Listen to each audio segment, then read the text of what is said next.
say, can you deliver the elderly light?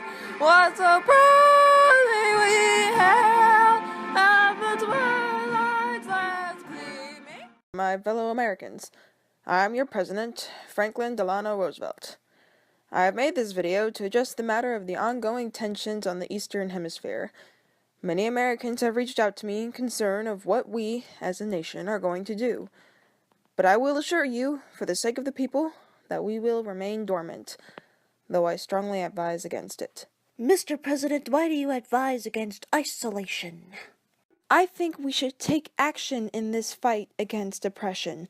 The European nations do not deserve to be a stomping ground for totalitarian rulers like Chancellor Hitler and Mussolini.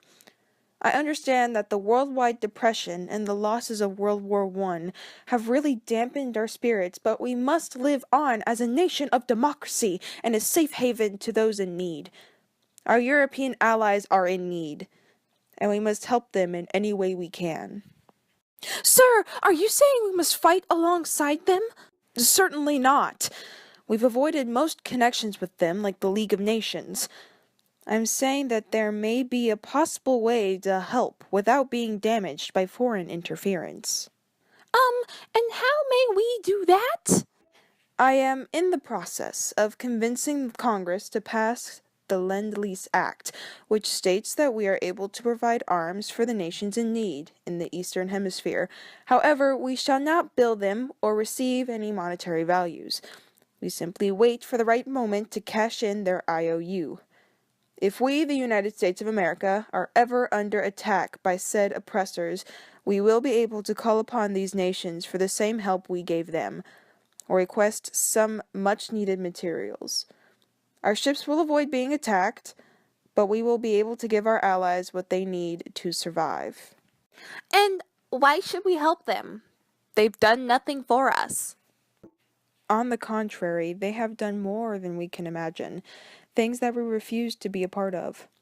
They tried creating a League of Nations, which I mentioned earlier, an organization in which we would be able to consult other heads of nations around the world about the most nonviolent, reasonable way to approach a conflict. If we were involved, we may have been able to prevent anything like this from happening in the first place. Also, us choosing to acknowledge yet ignore any conflicts over in China, known to most as the Simpson Decree, caused every nation to fall into their own economic depression, which makes it hard for them to defend for their basic human rights. One more question. What happens if Nazi Germany or Japan try to attack us? Believe me, I'm still putting our nation before any others. If Nazi Germany or Japan try to attack any part of the Western Hemisphere, we will be ready to strike back tenfold. Thank you.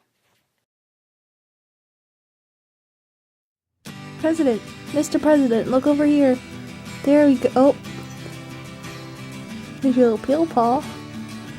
What a beautiful face I have found in this place that is circling all around the sun. What a beautiful dream that could flash on the screen in a blink of an eye and be gone from me. Soft and sweet, let me hold it close and keep it here with me.